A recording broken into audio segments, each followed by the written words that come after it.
couple weeks ago, I was asked to preach, and I did. For those who were here, you would remember I spoke on the prophet Nehemiah. And as I was preparing that lesson, I realized it was just too much for one lesson. And when I'm done today, you might think it was too much for two lessons. But I'm going to do my best to keep her short and sweet and to the point. For those of you who didn't get to see it, it's available on the church's website at colbertchurchofchrist.org. Is that correct? Pretty sure.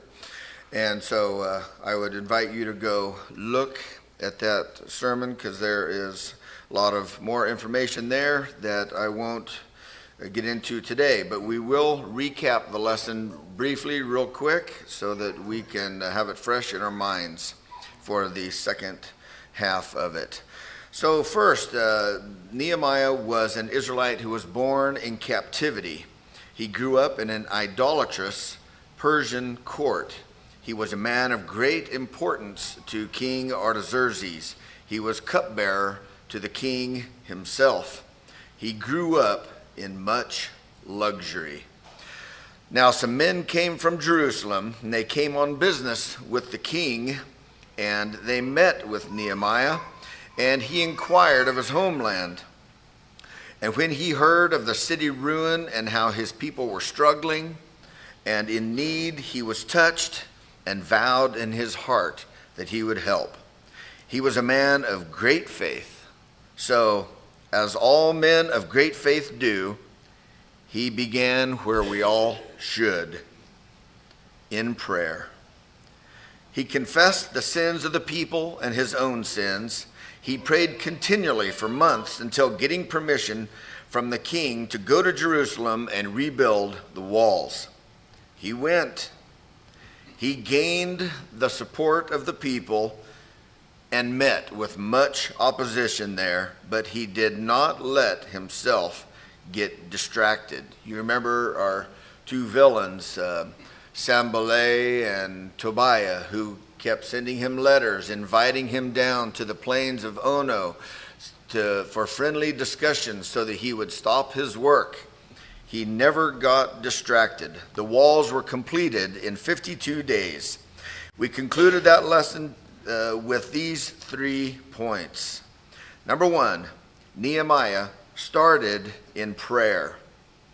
He started with confessing sin, and we must remove the obstacles before God can accomplish his work through us. Number 2, Nehemiah was dedicated. He had faith. God was able to use him because he had faith that God's work would be accomplished despite what men say or would do. And finally, number 3, Nehemiah refused to be distracted. He never went down to those plains of Ono. And we must never forget our mission of spreading the gospel. We can't let ourselves get caught up in the politics, the entertainment, and pointless topics of the day. Satan wants us to stop working and get caught up in the friendly discussions and spend our time and efforts elsewhere. Because if we are down on the plains of Ono, who's building the gospel walls? And that's where we left off 2 weeks ago. So I thought long and hard about what to title this lesson, and it finally hit me like a brick. And I named it Nehemiah Part 2. So, I was inspired. So now, Nehemiah had already done some great things for the people, like stopping them from being overtaxed and being charged excess interest on money borrowed. They were heavily burdened with these things. But what he does next is what I want to focus on this morning. He called an open-air meeting of all the people for reading of the law of Moses. He had a large pulpit built out of wood, big enough for Ezra the scribe and 13 others who stood on either side of him. Now the people wept when they heard the law read. But look what Nehemiah says in chapter 8 and verse 10 of course, the book of Nehemiah. He says to them, "Then he said to them, go your way, eat the fat, and drink sweet wine, and send portions to anyone who has nothing ready. For this day is holy to our Lord. And do not be grieved, for the joy of the Lord is your strength." He told them to go, don't be sad, don't be sad. I know the law has touched you, but don't be sad.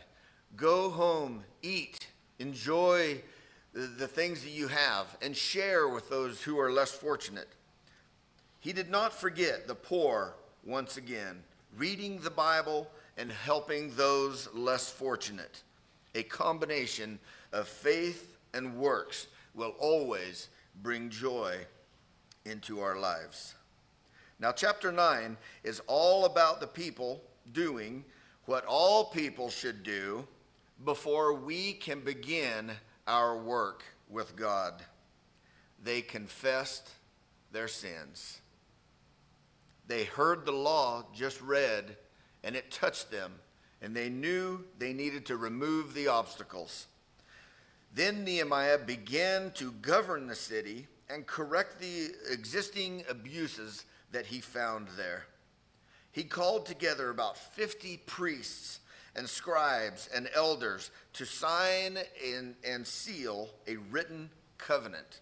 Now, chapter 10, verses 1 through 27 lists all of these people. And I didn't count them. It's around 50, but they're all listed there. And there's no need for us to read them, but you're more than welcome to if you're interested and want to practice your enunciation and stuff. Then we're going to look at verse 28 and 29. After he called together those 50, that he made sign and seal this covenant. Verse 28 and 29, the rest of the people, the priests, the Levites, the gatekeepers, the singers, the temple servants, and all who have separated themselves from the peoples of the lands to the law of God, their wives, their sons, their daughters, all who have knowledge and understanding, join with their brothers, their nobles, and enter into a curse and an oath to walk in God's law that was given by Moses, the servant of God, and to observe and do all the commandments of the Lord, our Lord, and his rules and statutes. You see, after he couldn't get everybody together to sign that, there'd be too many people. So he got together the top priests and the scribes and the elders. These were the leaders of the tribes, and he had them sign and seal this covenant. Then he called everybody together in this meeting, and he had them give an oath to this curse and blessing. What the blessing are obvious. If you do the will of God, you will receive his blessing. What was the curse? That if they don't do his will, that they know that they would be under his curse. God has promised salvation to some and destruction to most. He has promised both. So they give an oath. After the reading of the law, they are reminded of this. They confess their sins, and they enter into this oath that they are going to separate themselves from the people and the lands around them and devote themselves to the law of God. Now, starting in verse 30 is where we're going to find 5 things that I want to call your attention to this morning. These 5 things. Okay, first, they were not to give their daughters to the heathen. They had been violating the law of God and had been marrying their daughters to the ungodly. God had forbidden them from intermarrying with the heathen back in Deuteronomy 7, 3, and 4. See, they would just had the law read again, so they are reminded. And that says, you shall not intermarry with them, giving your daughters to their sons, or taking their daughters for your sons, for they would turn away your sons from following me to serve other gods. then the anger of the Lord would be kindled against you. That's the curse. And he would destroy you quickly.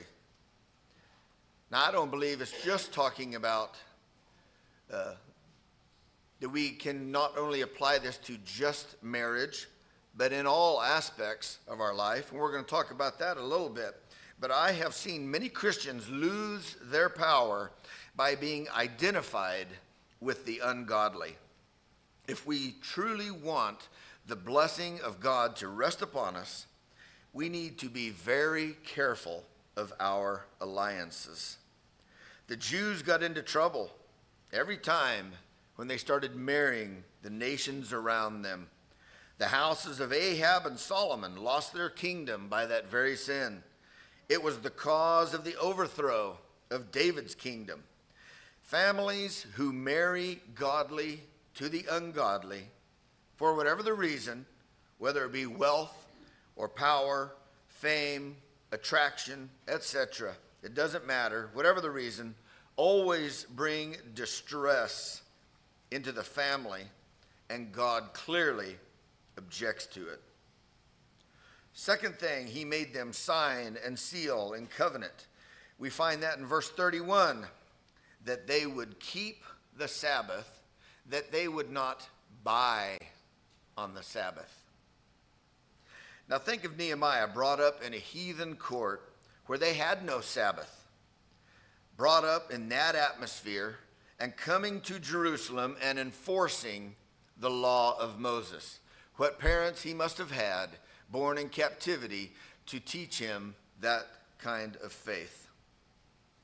It is recorded that people brought up fish to sell to Jerusalem, and he closed the gates and wouldn't let them in, and the fish spoiled. We might not do that today, huh? We may say, well, okay, this one time, we don't want all that food to go bad. This one time, but don't do it again. Not Nehemiah. He let it spoil. They tried a few more times to bring fish and sell until he threatened them physically. And then they finally gave up. If we will take a stand for God, even if we are alone, it won't be long until others will join us. Nehemiah took a stand for God, and the people joined him. I don't believe that we will have the right atmosphere in this country until we get people with enough backbone to stand up against the thing that they believe is wrong. I don't care if it's a custom rooted in 100 years of history or something that our society currently condones or thinks is politically correct. We need to take our stand if we think it's wrong. There's a quote from a movie that came out several years ago that's always stuck in my head.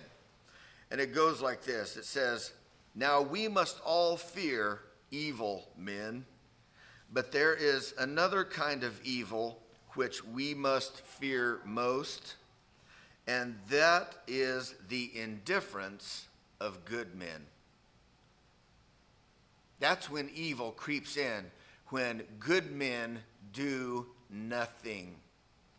When we do not stand up for the thing that we believe is wrong, we allow the sin to continue to come in and infiltrate. Why is it now in our country that such a minority has such a huge voice and power with our so-called gay community and the they're mutilating our children now? And where did it come from? Because of the indifference of good men.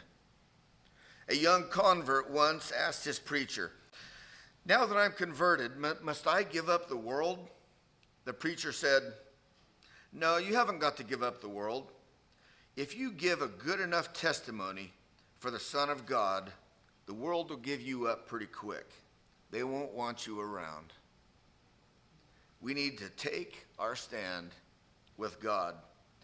This talk about the Sabbath, this second point, reminds me of an old gentleman When I was growing up in the church, we were talking about the Sunday paper, the funnies, you know. We lived out in the country, so we didn't have the little boy on the bicycle throwing the paper, but we had the guy drive by and toss it down the end of your driveway. You have to go out and get it. So we'd go out and get the Sunday paper, and that was the only good paper in my mind because it had all the comics. You had a big old, thick, colorful, beautiful comics in there. So we'd get that, you know, and we'd read that and stuff, and we were talking about it, and the old guy said that he wouldn't buy the Sunday paper for two reasons. Number one, there's young men out there riding their bicycles on Sunday mornings, delivering those papers that should be in church. And he wouldn't support it. And number two, he said, anybody who reads that Sunday paper before they come to church, there's no way they're in a mind to worship God. But it never struck me until I read this, when Nehemiah said that they wouldn't buy on the Sabbath. The trouble nowadays is that it doesn't mean anything to some people to be a Christian. We must have a higher type of Christianity in this country, a Christianity that has in it the principle of self-denial. Here's a sentence everyone hates.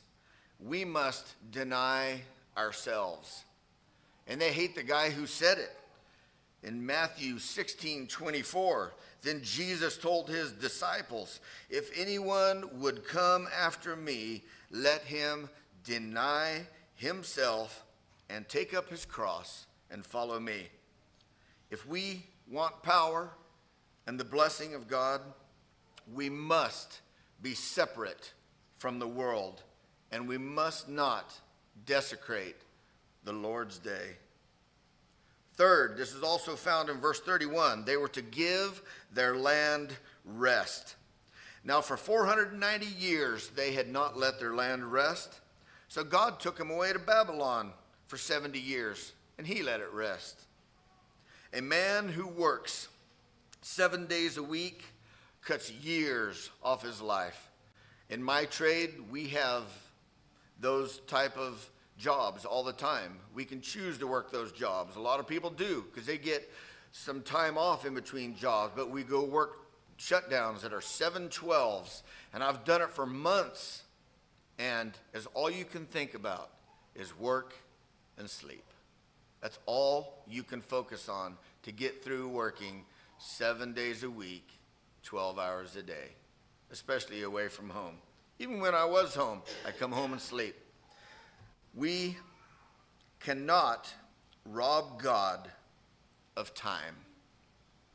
God himself rested on the seventh day of creation. The Lord's day is for worship and rest. Fourth, also found in verse 31, he made them sign and seal a covenant that they would not charge usury.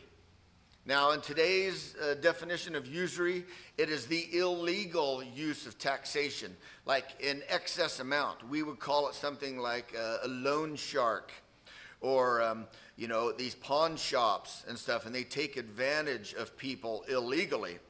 But the meaning of it in the Old Testament to them was that they were not even to take interest off their brothers, off their people. They were allowed to do it off the Gentiles, the outsiders, but not each other.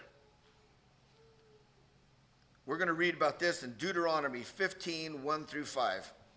Remember, these people had just got read this law, so they were reminded of it. At the end of every 7 years, you shall grant a release.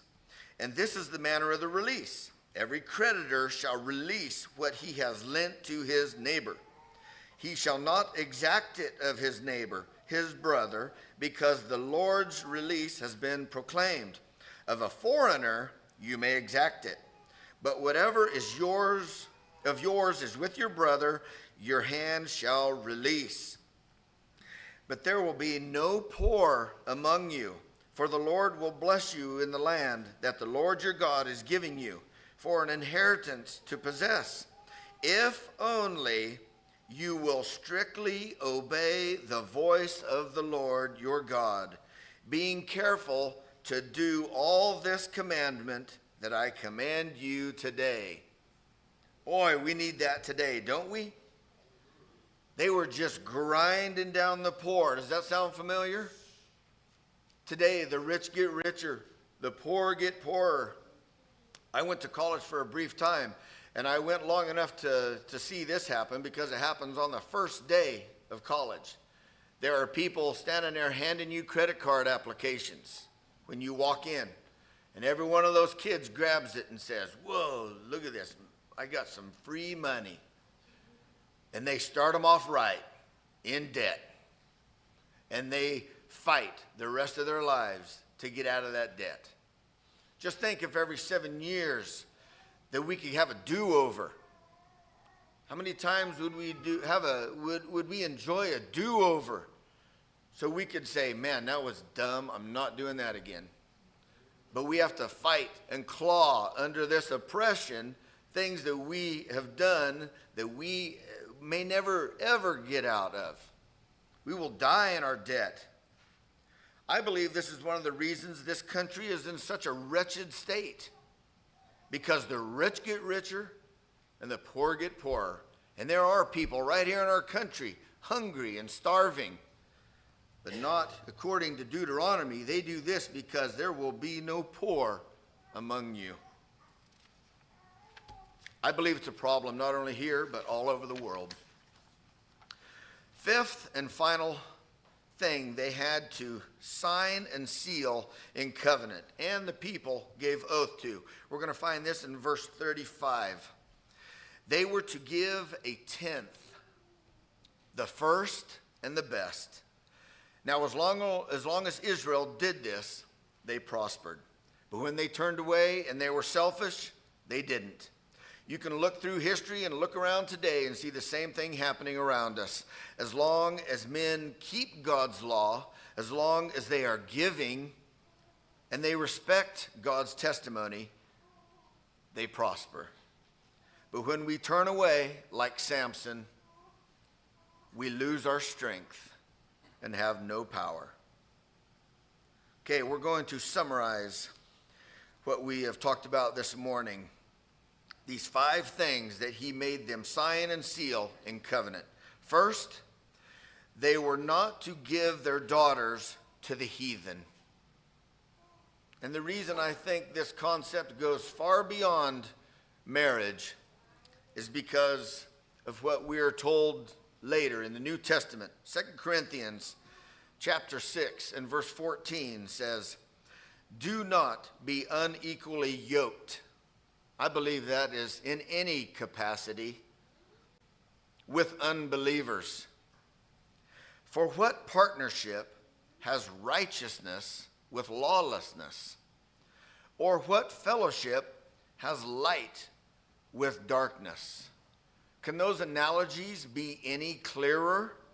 These are obvious things that cannot coexist. We must be separate from the world. Second, that they would keep the Sabbath, that they would not desecrate the Lord's day. Third, that they were to give their land rest. We cannot work continually. Work is good, but we must have rest.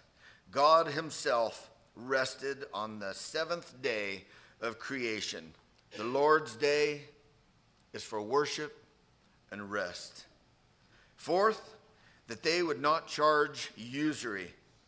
We must care for others sincerely and unselfishly. We cannot look to gain from others' misfortune. And fifth, they were to bring their first fruits to the sons of Levi. We must give of our very best. And if that means I don't loan my neighbor the old broke down rototiller that barely works, I loan him my brand new one. When someone needs a pair of shoes, I don't go dig out the pair on the back porch and scrape the cobwebs off of them that I meant to throw away 6 months ago and give them to them. I'll go buy him a new pair or give him the pair off my feet that are worthy for me to wear. We need to give our very best when we are serving God and while we are serving others. So in closing, I'm allowed 3 closings as a preacher. I learned that a long time ago from an old preacher. So this is the first one. In closing, if we take these 5 things and carry them out, we will prosper. And we should all do it personally. Why? Because what we do with our time is personal, isn't it? What we do with our money, oh yeah, that's personal, isn't it? Who we date, that's a personal choice. Who we marry, that's a second most important personal decision you'll ever make, besides becoming a Christian. What we do for a living, who we hang out with, etc. These are all personal decisions, and it's a personal choice to take these 5 things and implement them into our life and to bring us into a closer union with God. I believe if these things were good for God's people then they are good for God's people now. The moment we begin to rob God of time or talents or our gifts that God has given us, that's where darkness comes in. And what are we supposed to be? The light of the world, right? And what did we just read up in 2 Corinthians? What fellowship has light with darkness? They cannot coexist. This is when we lose our power. This is when we separate ourselves from God's blessing. And we are the ones who do the separating, not God. Now finally, I'm going to skip my other 2 closings and just go to finally. That's one you can trust in, I think. I never trusted the closings. But finally, chapter 13, the last chapter of the book of Nehemiah, he recounts all his works that he had done. It's really an amazing chapter, okay? All the things that he had done. And I want to and it's a prayer. And I want to call our attention to 3 verses in it. First, chapter 13 and verse 14. And he says, remember, he's recounting all the works that he has done through his life. And he says, "Remember me, O my God, concerning this, and do not wipe out my good deeds that I have done for the house of my God and for his service." He is actually praying to God to remember the works, the deeds that he has done to serve his people and his house. Who says works don't matter? Who says works don't count? Who says works aren't important? Saved by faith alone? Not according to Nehemiah. He says, remember my works. Again in verse 22, then I commanded the Levites that they should purify themselves and come and guard the gates to keep the Sabbath day holy. Remember, that's when the fish spoiled. Remember this also in my favor, O my God, and spare me according to the greatness of your steadfast love. Again, he's saying, God, remember these things that I have done for you, and remember me and count them towards me, these works that I have done. And let's never forget, this is a prayer. And the final words of Nehemiah are a prayer. Verse 31, final verse of the chapter. And I provided for the wood offering at appointed times and for the first fruits. Remember me, O my God, for good. What does James tell us in the 2nd chapter? Faith without works is dead, isn't it? Being alone. He says, you say you have faith, you say you have works, I'll show you my faith by my works. Works prove the faith, and the faith produces the works. Faith without works is dead. Nehemiah had a combination of faith and works. And years later in the New Testament, we're reminded of the very same thing, a verse that I will leave you with this morning, and that is 1 Thessalonians chapter 5 and verse 17. This is what Nehemiah exemplified. Let's all say it together. Pray without ceasing. We need to be praying about everything we do. We need to pray, and we need to confess our sins so that we can remove the obstacles that are between us and God. We need to then not let ourselves get distracted down on the plains of Ono and distract us from our work. And if you're not a Christian, then you need to add something to that mix, and that's baptism. Because you can't pray your way to heaven. But if you confess that Jesus is your Lord, you can put him on in baptism and then begin your work with him. Then you can continue your growth in prayer, as we all need to. We've talked about it recently. We all need to be able to work with one hand and hold the sword of the Spirit in the other, and be ready and able to use it should occasion require it. So the thoughts are yours this morning. If there's any need by anyone, you can make them known now as we stand and sing.